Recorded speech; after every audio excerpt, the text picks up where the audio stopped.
Ako si Jade Buhoy, hatid sa inyo ang mga pinakamainit na balita sa bansa dito sa News Force. Sa ulo ng mga balita, mahigit 30 mga pulis nakadeploy sa mga sementeryo sa buong bansa. BI nagpaalala sa dami ng pasahero at maayos na pagbiyahe ngayong long weekend. PBBM at VP Sara bumaba ang trust at performance rating ayon sa Okta survey. Dating Pangulong Duterte iimbitahang muling sumalang sa pagdinig ukol sa kanyang drug war. 2025 regular special holidays inilabas na ng Malacanang. Mga biyahero pinag-iingat sa pekeng online booking scam. Patas at pantay na balita, komprehensibong ulat para sa pulso ng masa. Ito ang News Force. Bilang pagunita sa undas, patuloy pa rin ang pagdagsa ng mga bumibisita sa puntod na tinatayang nasa 20,000 katao ngayong ikaunang araw ng Nobyembre. Tunghayan ang aking ulat para sa buong kaganapan. Namataan ang pagbisita ng libo-libong Pilipino sa mga sementeryo sa Maynila ngayong Biyernes para gunitain ang undas. Partikular sa Manila North Cemetery, tinatayang 20,000 katao ang pumasok sa lugar ng maaga pa lang, bandang alas 7 ng umaga. Sa kabilang banda, naitala rin ang mahigit 110,000 bisita noong Huwebes na sinamantala ang makulimlim ngunit maayos na panahon. Pahayag naman ng kapulisan bagamat dagsa ng tao, naging tahimik at mapayapa ang sitwasyon. Anila inaasahang aabot sa mahigit 1,000,000 ang bibisita sa sementeryo ngayong Biyernes dahil sa magandang panahon.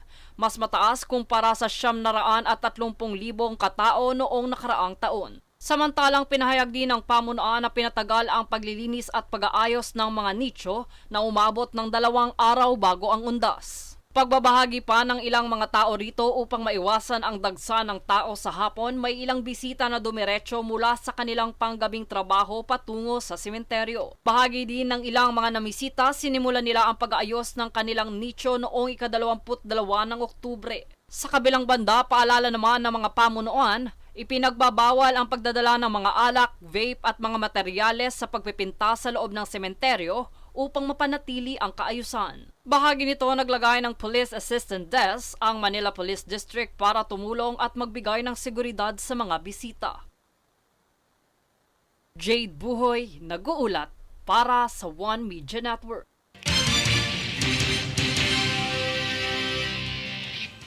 Para masiguro ang kaligtasan sa mga sementeryo ngayong undas, mahigit 32,000 po ang nakadeploy na kapulisan sa buong bansa. Ito ay mas marami sa naunang 18,000 na bilang ng deployment ng PNP. Ang karagdagang mga pulis umano ay para mas mabigyan ng assistance ang mga biyahero at bibisita sa sementeryo. Pagtitiyak naman ng PNP, wala itong na-monitor na banta.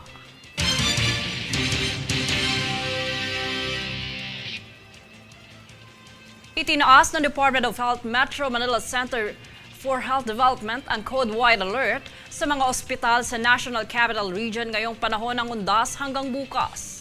Ito ay upang matiyak ang kahandaan sa pagbibigay ng serbisyong medikal dahil sa inaasahang pagdagsa ng mga bibisita sa mga sementeryo at mga kababayang nating babiyahe sa kani-kanilang probinsya.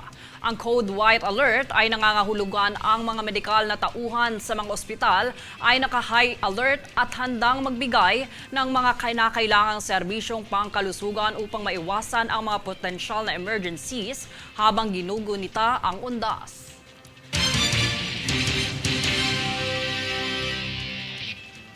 Paalala sa mga nagbabalik bakasyon, ngayong long weekend asahan po ang pagdagsa ng mga pasahero bunsod ng holiday.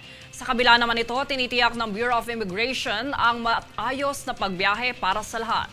Ang buong detalye tutukan sa balitang ito. Inaasahan ng Bureau of Immigration o BI ang malaking pagtaas ng mga international na manlalakbay ngayong undas simula noong ika-31 ng Oktubre. Ayon naman kay BI Commissioner Joel Anthony Viado, maaaring umabot sa 48,000 ang bilang ng mga pasahero sa mga papalabas na biyahe kada araw. habang 47,000 naman ang sa mga papasok. Dahil dito nagdagdag ang BI ng 58 bagong immigration officers na nagsasanay upang masiguro ang mabilis at maayos na pagproseso ng mga pasahero sa Ninoy Aquino International Airport o NAIA. Habang pinapayuhan naman ang mga biyahero na magdala ng sapat na dokumento at dumating ng mas maaga sa airport upang maiwasan ang pagkaantala. Bilang dagdag na hakbang, ipinagbabawal ang pag-leave ng mga frontline officers upang masiguro ang sapat na tauhan sa mga paliparan. Bahagi ito, nagsanib puwersa rin ang mga tauhan mula sa main office upang suportahan ang operasyon sa NAIA ngayong peak season. Paalala pa ng ahensya sa mga biyahero na maging handa sa posibleng pagtaas ng tao upang makaiwas sa abala at mapanatili ang kaayusan sa biyahe. Jade Buhoy, nag-uulat para sa One Media Network.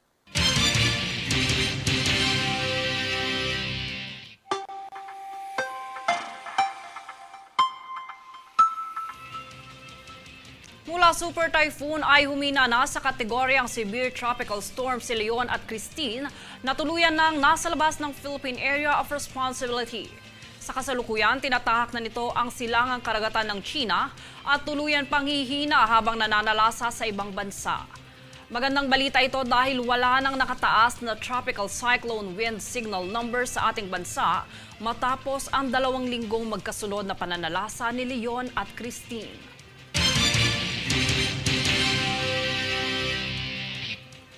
Susunod sa News Force. CWC patuloy na pinaigting ang mga programa, batas, polisiya kontra sa mga uri ng pang-aabuso sa bata.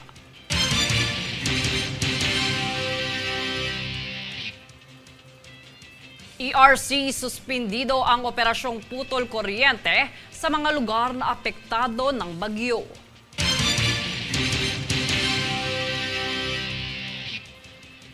PBBM at BP Sara bumaba ang trust at performance rating ayon sa Okta survey.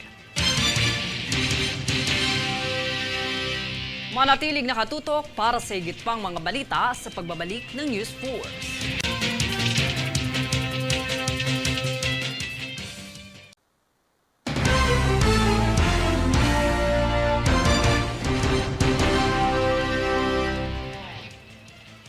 Ayon sa latest Okta survey, bumaba ang trust at performance rating ni Pangulong Ferdinand R. Marcos Jr. at Vice President Sara Duterte.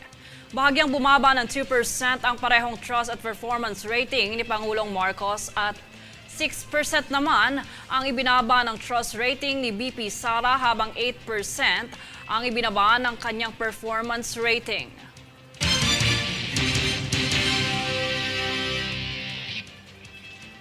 Posibleng humarap muli sa pagdinig si dating Pangulong Rodrigo Duterte kaugnay ng kanyang investigasyon ng nangyari sa drug war sa kanyang administrasyon. Para sa detalye, narito si Francis Riudique. Nitong Lunes lamang nang humarap sa pagdinig sa Senado si dating Pangulong Rodrigo Duterte. Dito ay sinilip ang naging kampanya ni Duterte laban sa ilegal na droga. Matapos ang naging pagdinig ay ilang mga mambabatas ang nanawagan sa pagsasampa ng kaso sa dating Pangulo dahil sa mga isiniwalat nitong mga impormasyon. Isa na nga dito ang pagkakaroon ng Davao Death Squad. Ipinahayag din dito ni Duterte ang kanyang pagtataka dahil hindi pa umano siya nakakasuhan ng Department of Justice gayong matagal na umano siyang pumapatay. Bukod dito, posibleng madagdagan pa ang impormasyong maisiwalat ukol sa drug war ng nakaraang administrasyon. Ito ay matapos na ipahayag ng Quad Committee na plano nitong imbitahang muli si Duterte para humarap sa pagdinig ng Kamara. Kinumpirma ito ng Quadcom Chair na si Surigao del Norte Representative Ace Barbers na gaganapin umano sa November 7. Ayon naman kay Manila 6th District Representative Benny Abante Jr., mukhang maayos ang kalagayan ni Duterte nang humarap sa Senado, kaya naman dapat na dumalo din ito sa Kamara. Matatandaang nauna nang nagpadala ng imbitasyon ang Quad Committee kay Duterte, ngunit tumangging dumalo dahil umano sa pagod sa naging mga nakaraang engagement niya. Francis Riudique, nag-uulat para sa One Media Network.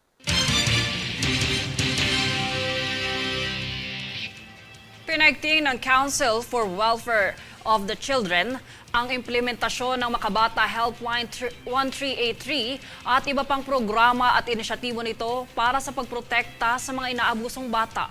Tunghayan ang ulat ni Princess Castro.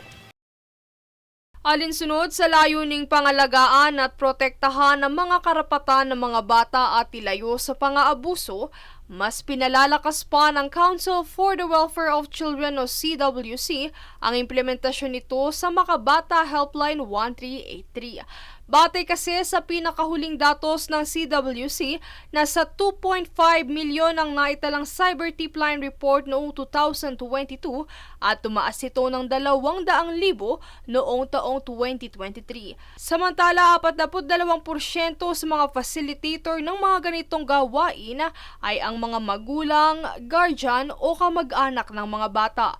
Dagdag pa rito sa datos ng Philippine National Police Women and Children Protection Center, 18,756 ang kaso ng child abuse sa bansa, mataas ng 1,452 kaysa noong 2022 na may talang 17,304 na kaso.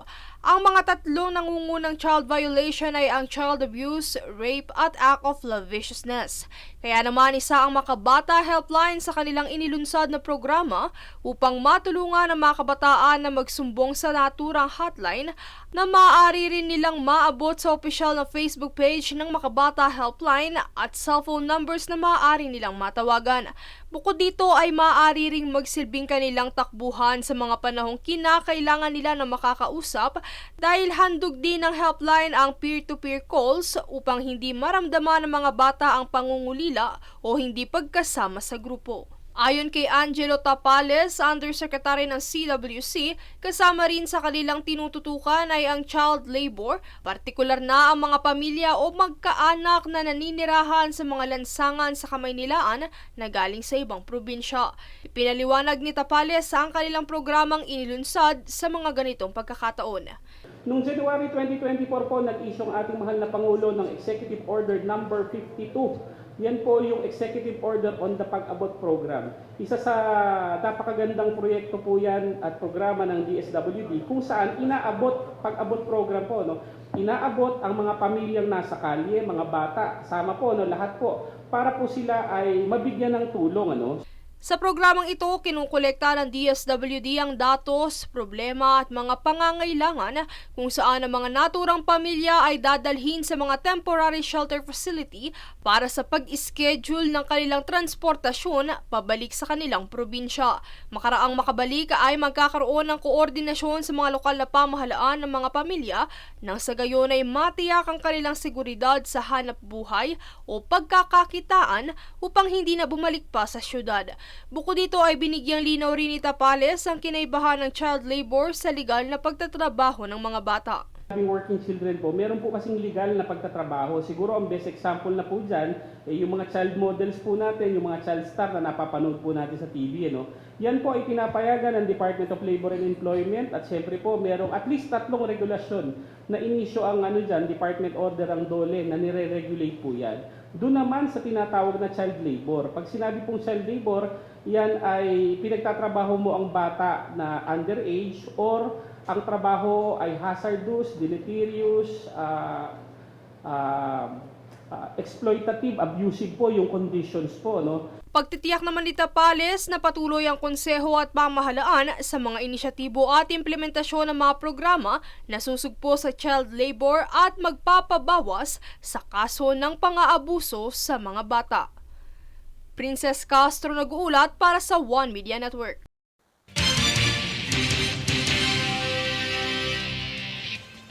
Handaan sa disaster response at sapat na supply ng family food packs, yan ang siniguro ng DSWD nitong Huwebes ng kanilang aksyon at pamamahagi sa mga lubhang nasalanta ng Bagyong Christine at Leon sa bansa.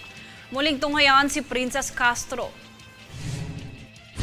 Tiniyak ng Department of Social Welfare and Development o DSWD ang sapat na supply ng mga family food pack at ang kahandaan nito sa disaster response para sa bagyo at iba pang kalamidad. Sa kasalukuyan, patuloy ang pamamahagi ng kagawaran ng mga FFP at ilang essential kits na magagamit ng mga nasalanta ng Bagyong Christine at Bagyong Leon sa iba't ibang rehiyon sa bansa. Sa pamamagitan ng lahat ng mode of transport at sa pakikipagtulungan ng ilang ahensya at kagawaran ng gobyerno, lahat ng 6 na probinsya ng Region 5 ay nabigyan ng food and non-food packs. Batay sa pinakahuling datos ng kagawaran, higit sa 66,000 FFPs ang naipamahagi na sa Albay, higit 30,000 naman sa Camarines Norte, higit 7,000 sa Catanduanes, higit 26,000 sa Sorsogon, at ang pinaka-naapektuhan ng malala, ang probinsya ng Camarines Sur kung saan nakapagbahagi ang DSWD ng higit 74,000 FFPs. Bukod dito ay binigyang linaw rin ni Irish Floria Ranon, Chief Administrative Officer ng National Resource and Logistic Management Bureau ng DSWD, ang issue tungkol sa mga hindi umano nabigyan ng food packs sa Libon, Albay. Anya, hindi totoo ang mga kumakalat na impormasyon online at sa katunayan anya ay nakapamahagi ng higit sa 10,000 FFPs ang DSWD sa naturang lugar, kabilang na ang 35,000 bilang ng food packs sa Naga. Sa kabilang banda, sakaling magkulang ang mga FFP sa Batanes, may mga nakalagak na supply sa Cagayan na maaaring gamitin sa mga apektadong residente sa probinsya. Dagdag pa rito na mahagi rin ng 20 water filtration system unit sa naturang probinsya at nakahanda ang kagawaran na magbigay ng karagdagang units kung ito ay kukulangin. Sa pagtatapos, ilan sa mga programa at inisyatibong ilulunsad pa ng DSWD ay ang mga binanggit ni Aranon. Meron tayong ilo-launch this November, yung ready-to-eat food. So ito po ay para din sa mga evacuation centers and doon po sa mga strand-based sa ports and airports. And then also, in addition po sa evacuation centers, we also provide psychosocial interventions, especially to children and women and children po. Princess Castro nag-uulat para sa One Media Network. Magandang balita po sa ilan po nating mga kababayan. Suspendito po muna ang putol kuryente ng mga kumpanya para sa mga customer na nasalanta ng mga nagdaang bagyo. Para sa detalye, narito si Francis Riudique. Halos 1 linggo lamang ang naging pagitan ng pananalasan ng Bagyong Christine at Bagyong Leon. Kaya naman ang ilan nating mga kababayan ay hirap bumangon matapos silang masalanta ng kalamidad. Bilang konsiderasyon ng pamahalaan, ipinag-utos ng Energy Regulatory Commission o ERC na isuspende muna ang mga pagputol ng mga linya ng kuryente sa mga apektadong lugar. Imbes na singilin ng 1 buwan ng bayad, ay magkakaroon ng flexible payment ang mga customer para masettle ang kanilang bill sa kuryente. Dapat umanong manatili hanggang Disyembre ang ganitong sistema ng mga electric supply companies. Ito ay bilang pagsunod na rin sa direktiba ni Pangulong Ferdinand R. Marcos Jr. na pag-aralan ang pagpapatupad ng moratorium sa line disconnection at paniningil ng bayad sa mga nasalanta ng nagdaang mga bagyo. Ayon sa ERC, posible naman itong mangyari na hanggat maaari ay ang parehong panig ay magbebenepisyo.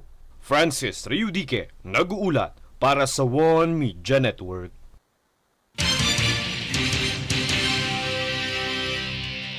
Susunod sa News Force.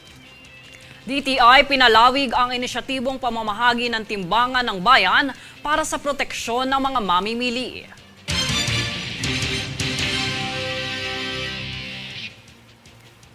'25 regular special holidays inilabas na ng Malacanang.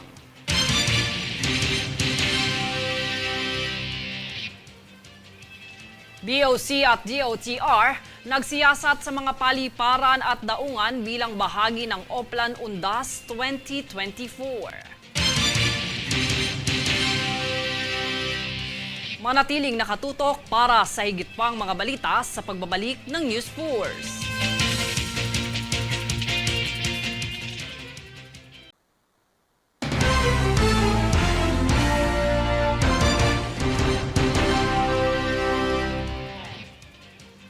Inilabas na ng Malacanang ang listahan ng regular at special non-working holidays para sa 2025. Ito ay alinsunod sa Proclamation No. 727 na batay sa proklamasyon ng Pangulong Bongbong Marcos na nilagdaan ni Executive Secretary Lucas Bersamin noong Miyerkules, ika-30 ng Oktubre. Nakatala sa inyong TV screens ang mga sumusunod na regular at special non-working holidays sa susunod na taon.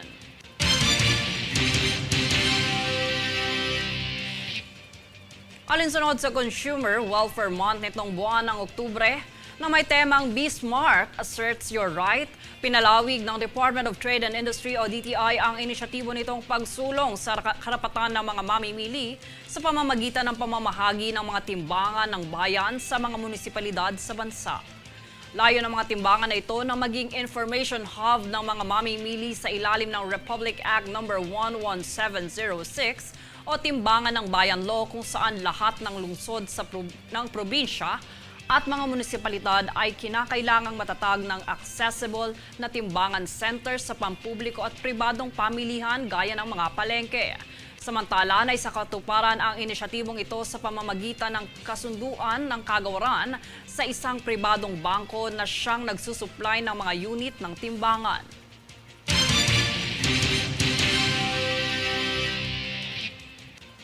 Nagbabala ang Cybercrime Investigation and Coordinating Center or CICC ng Department of Information and Communications Technology sa mga biyahero na mag-ingat sa mga peking online bookings ngayong undas.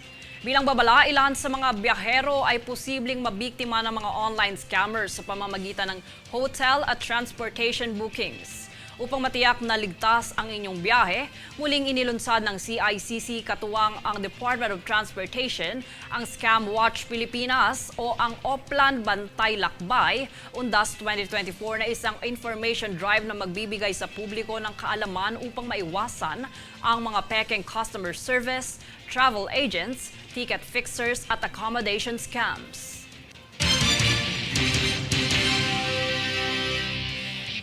Upang masiguro ang kaligtasan at kaayusan ng mga pasahero ngayong undas, nagsagawa ng inspeksyon ang Bureau of Customs na iya at Department of Transportation sa mga terminal ng paliparan. Pinangunahan ng BOC ang nasabing aktibidad upang paghandaan ang inaasahang dami ng mga biyahero ngayong taon bunsod ng undas. Samantala, patuloy ang BOC na iya sa kanilang layunin na magbigay ng ligtas at maayos na karanasan sa mga pasahero habang long weekend.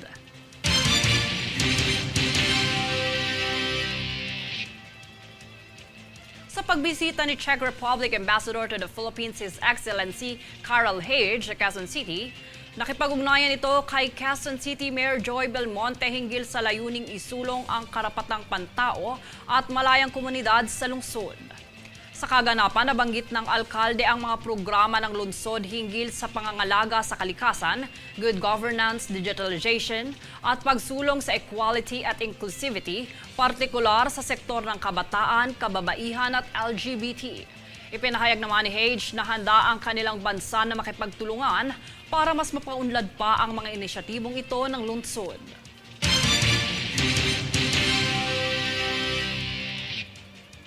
At narito ang recap ng mga nagbabagang balita ngayon. Sa ulo ng mga balita, mahigit 30 mga pulis nakadeploy sa mga sementeryo sa buong bansa. BI nagpaalala sa dami ng pasahero at maayos na pagbiyahe ngayong long weekend. PBBM at VP Sara bumaba ang trust at performance rating ayon sa Okta survey. Dating Pangulong Duterte iimbitahang muling sumalang sa pagdinig ukol sa kanyang drug war. 2025 regular special holidays inilabas na ng Malacanang. Mga biyahero pinag-iingat sa peking online booking scam.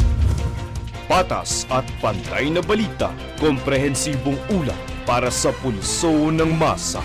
Ito ang News Force. At yan ang pinakamainit na mga balita ngayong araw. Manatiling nakatutok sa aming mga ulat at update sa aming Facebook page, facebook.com/OneMediaNetwork. Ako si Jade Buhoy at itong News Force.